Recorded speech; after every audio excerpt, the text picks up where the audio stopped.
வணக்கம். கிருஷ்ணர் பாண்டவர்களுக்காக துரியோதனின் அவைக்கு தூது சென்றபோது அந்த அவையில் துரோணரின் மகன் அஸ்வத்தாமன் இருந்தான்.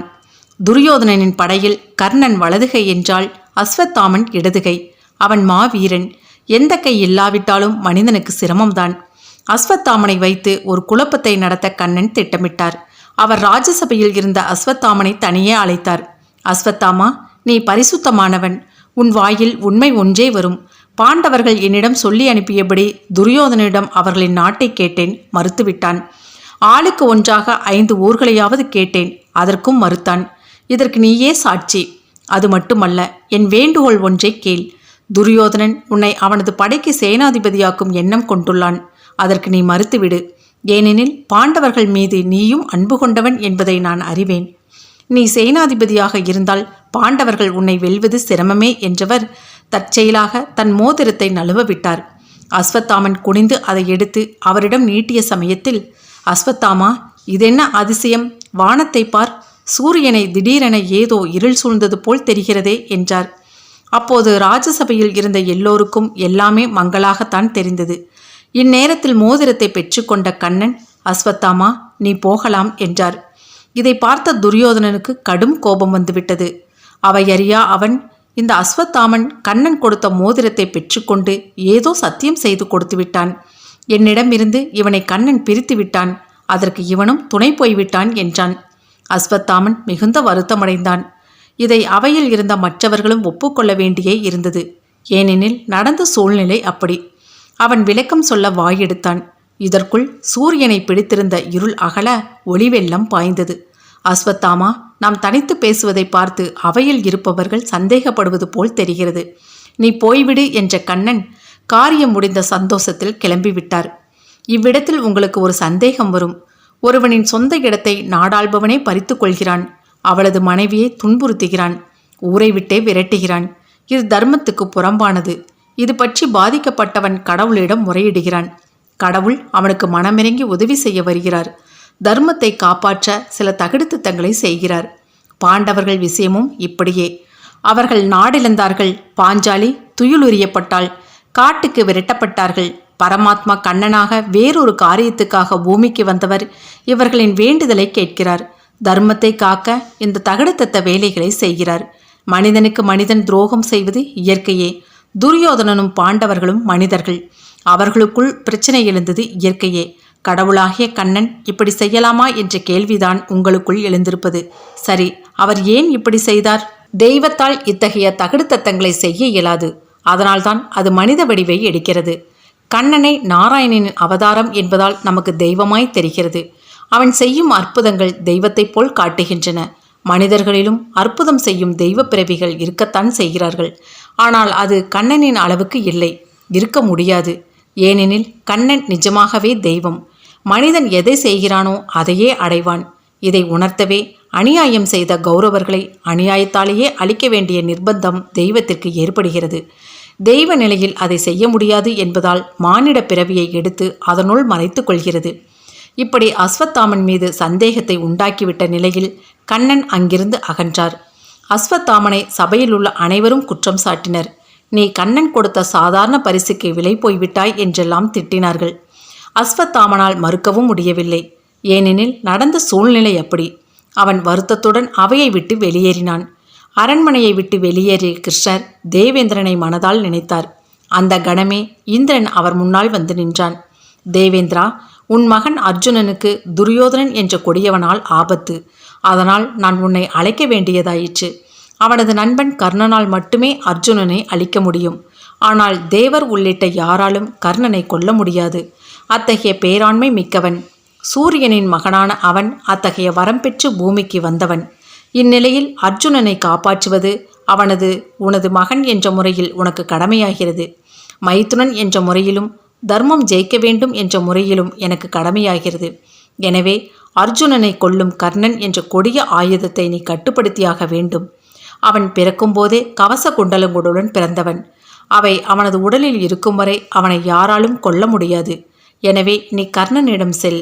அவற்றை அவனிடமிருந்து யாசித்து பெற்றுவிடு. மற்றதை நான் பார்த்து கொள்கிறேன் என்றார். இந்திரன் உடனே கர்ணனின் மாளிகைக்கு புறப்பட்டான். ஒரு முதிய அந்தணன் போல் தன்னை மாற்றிக்கொண்டான். அவன் அரண்மனைக்கு செல்லும்போது இரவாகிவிட்டது. காவலர்கள் தடுத்தனர்.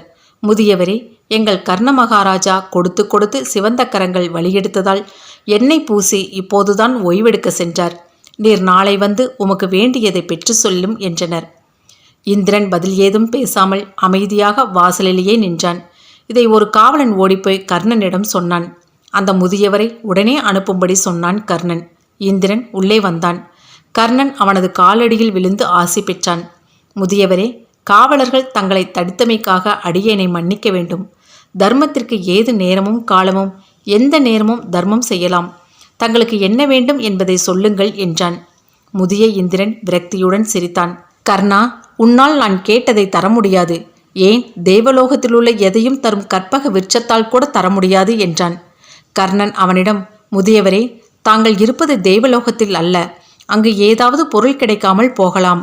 ஆனால் கர்ணனிடம் இல்லாத ஒன்றே கிடையாது. என் உயிர் வேண்டுமா? சொல்லுங்கள், உடனே தந்து விடுகிறேன் என்றான். கர்ணனின் கொடைத்தன்மையும் அவனது தர்ம உணர்வையும் கண்ட இந்திரன் நெகிழ்ந்தான். கண்களில் நீர் வழிந்தது. இந்த நல்லவனையா நாம் அநியாயமாக கொல்லப்போகிறோம்? இவன் இல்லாவிட்டால் உலகில் தர்மம் அழிந்துவிடுமே என வேதனை கொண்டான். இருப்பினும் கிருஷ்ணனின் கட்டளையாலும் தன் மகன் மீது கொண்ட பாசத்தாலும், கர்ணா, உன் உடலோடு ஒட்டியிருக்கும் இந்த கவச குண்டலங்களை தருவாயா என்றதும், கர்ணன், பெரியவரே, இவ்வளவுதானா? இது ஒன்றும் கொடுக்க முடியாத ஒன்றளவே, உடனே தருகிறேன் என்றவன் தன் மார்பில் கத்தியை எடுத்து குத்தி அறுக்க ஆரம்பித்த வேளையில் வானில் இருந்து சூரிய பகவான் பேசினார். கர்ணா, என் அன்பு மகனே, வேண்டாம். தகாத இந்த தர்மத்தை செய்யாதே. அவை உன் உடலில் இருக்கும் வரை எந்த தேவனாலும் உன்னை அழிக்க முடியாது. அவற்றை இழந்தால் நீ இறப்பாய். வந்திருப்பவன் இந்திரன். கண்ணனின் தூண்டுதலால் வந்திருக்கிறான் என்றார்.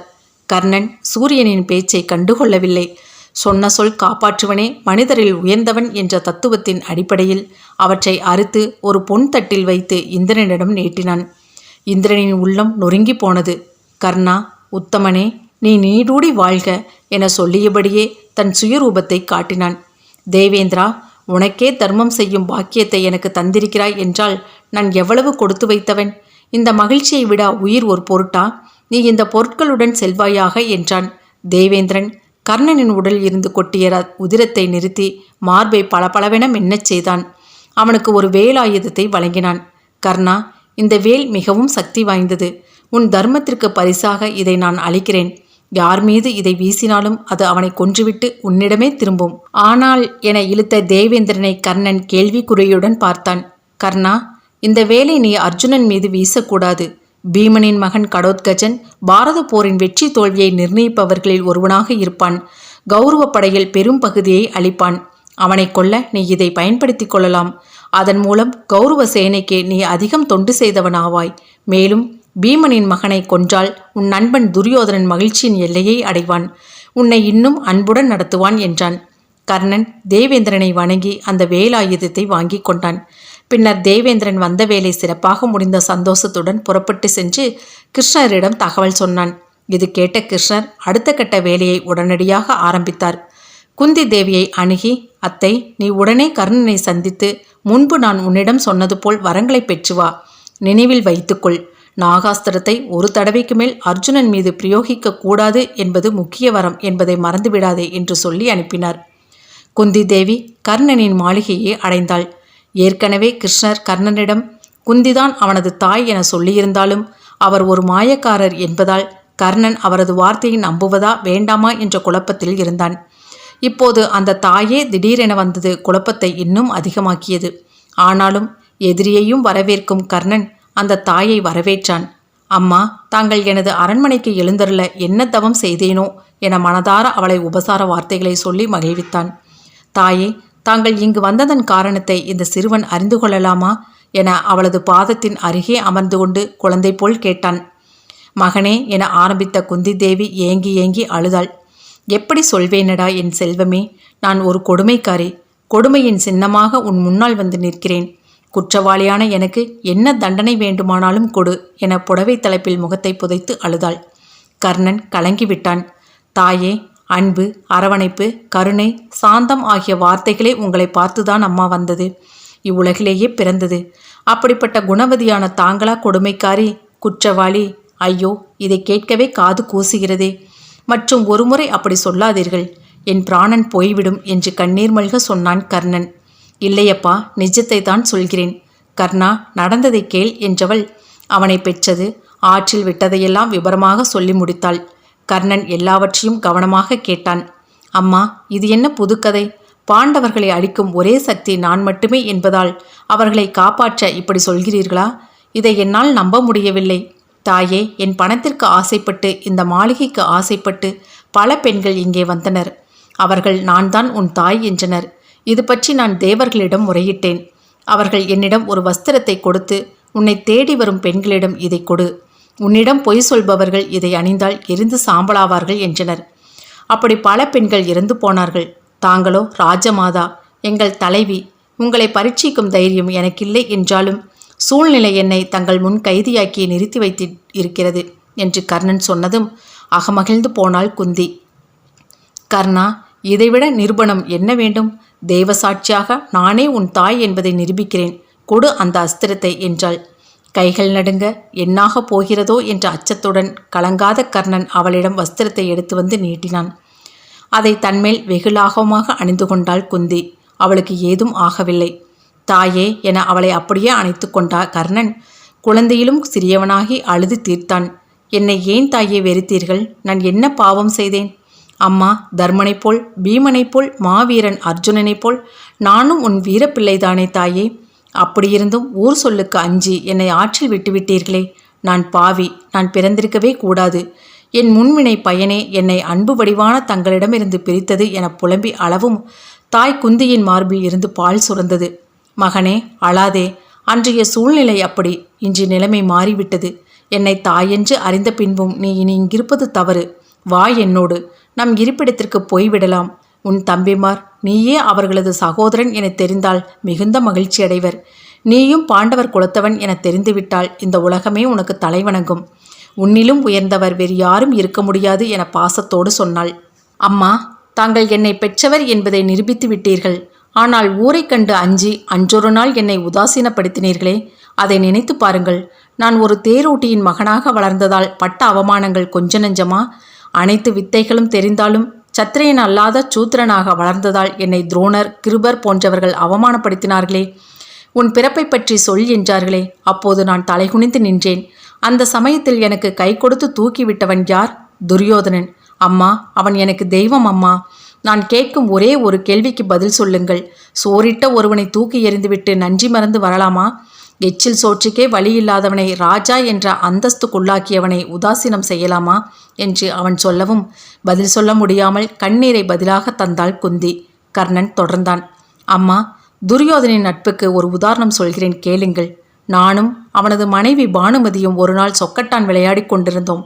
இந்நிலையில் துரியோதனன் அந்த அறைக்குள் நுழைய கணவனுக்கு மதிப்பளிப்பதற்காக அவள் எழுந்து நின்றாள். ஆட்டத்தில் தோற்றுவிடுவோம் என்ற பயத்தில் தான் பாதியிலேயே எழுகிறாளோ என நினைத்து அவளது புடவையை பற்றி இழுத்தேன். அப்போது இடுப்பில் கட்டியிருந்த முத்துக்கள் சிதறின என சொல்லி கொண்டிருந்த போது பதறிய குந்தி தேவி, அப்புறம் என்ன நடந்தது என ஆவலாக கேட்டான்.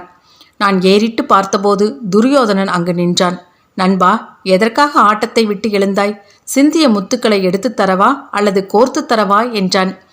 இப்படிப்பட்ட மகத்துவமான நண்பன் உலகத்தில் யாருக்கு கிடைப்பான்?